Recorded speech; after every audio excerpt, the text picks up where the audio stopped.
নমস্কার বন্ধুরা, আপনাদের সবাইকে স্বাগত জানিয়ে আমি আমার নতুন ভিডিও শুরু করছি। ভাত করে নিয়েছি আর গরম জলে আলুগুলো দিয়ে দেবো। আলু আর ডিম, আলু দিয়ে নিয়েছি, ডিমগুলো ভালোভাবে ধুয়ে কড়াইতে দিয়ে দেবো সেদ্ধ হওয়ার জন্য। ওইদিকে সেদ্ধ হোক আর আমি মাছগুলো ধুয়ে নিয়ে চলে আসবো। আর চিংড়ি মাছ এসছে, মাছগুলো ধুয়ে নিয়েছে বড়দি ভাই, মাছগুলো ধুয়ে রেখে দিয়ে গেছে। পেঁয়াজ, আদা, রসুন আমি বেটে নেব ডিমের তরকারি করার জন্য। আর চিংড়ি মাছের তরকারি করার জন্য জিরে, সর্ষে আর পেঁয়াজ নিয়ে নিয়েছি, বেটে নেব। মশলা বাটা আমার হয়ে গেছে, আর ডিমগুলো দেখে নেব হয়েছে নাকি। ডিম সেদ্ধ হয়ে গেছে, চিংড়ি মাছগুলো ভাজার জন্য কড়াইতে দিয়ে দেবো। চিংড়ি মাছ ভাজার পরে ওই কড়াইতেই যতটুকু তেল বেঁচে গেছে আরও কিছু তেল দিয়ে তেলটা গরম হতে দেব। তারপরে পাঁচফোড়ন, লঙ্কা দিয়ে দেব। পাঁচফোড়ন আর লঙ্কা ভালোভাবে ভাজা হয়ে যাওয়ার পরে পেঁয়াজ কুচি দিয়ে দেব।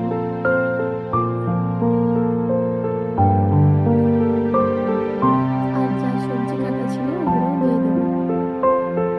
হলুদ গুঁড়ো আর নুন দিয়ে দেব।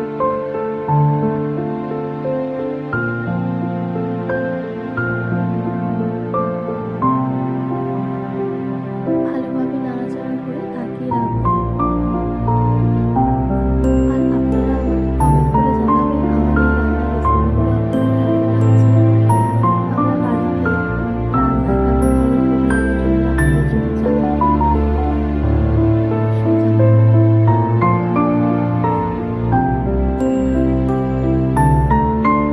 ভালোভাবে সেদ্ধ হওয়ার জন্য আমি ঢাকিয়ে দিয়েছিলাম। ঢাকা খুলে দেখে নেব ভালোভাবে সেদ্ধ হয়েছে নাকি। আমি মশলাগুলো দিয়ে দেবো। মশলা দিয়ে ভালোভাবে নেড়ে নেব।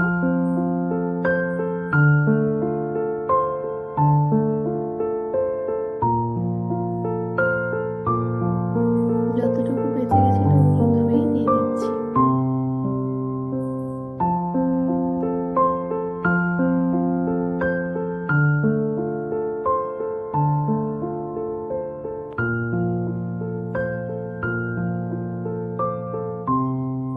চিংড়ি মাছ ভাজাগুলো ওপর থেকে ছড়িয়ে দেব। তরকারিটা আমার হয়ে গেছে। এদিকে কড়াইতে তেল দিয়ে দেব। তেল দিয়ে ডিমগুলো ভালোভাবে লাল লাল করে ভেজে নেব।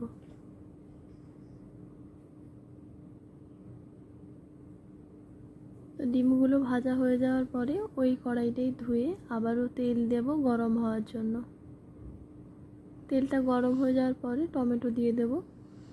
টমেটোর পরে বাটা পেঁয়াজ কুচিগুলো দিয়ে দেব। পেঁয়াজগুলো ভালোভাবে ভাজা হয়ে যাওয়ার পরে রসুন বাটা আর আদা বাটা দিয়ে দেব।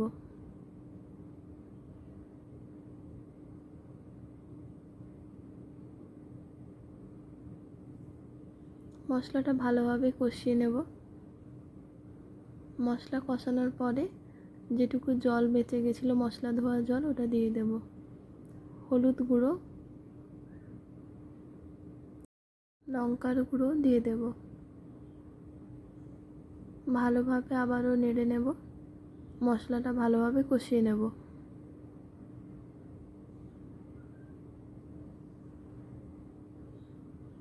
মশলাটা আরও 2-3 মিনিট কষানোর পরে নুন দিয়ে দেব। নুন দিয়ে আবারও নেড়ে আলু সেদ্ধগুলো দিয়ে দেব। ভালোভাবে মশলার সঙ্গে মিশিয়ে নেব আলুগুলো। তারপরে জল দিয়ে দেব।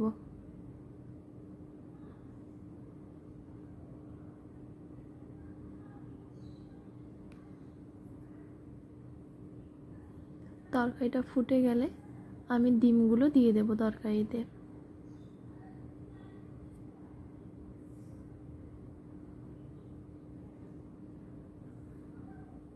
আজকে ডিম নিয়েছি 29 পিস মতো ডিম নিয়েছি। ঝোলটা আমার ভালোভাবে ফুটে গেছে।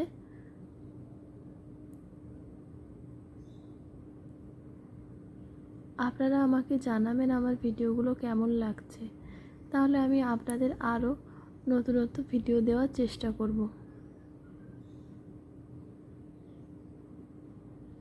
তো ঝোলটা আমার হয়ে গেছে।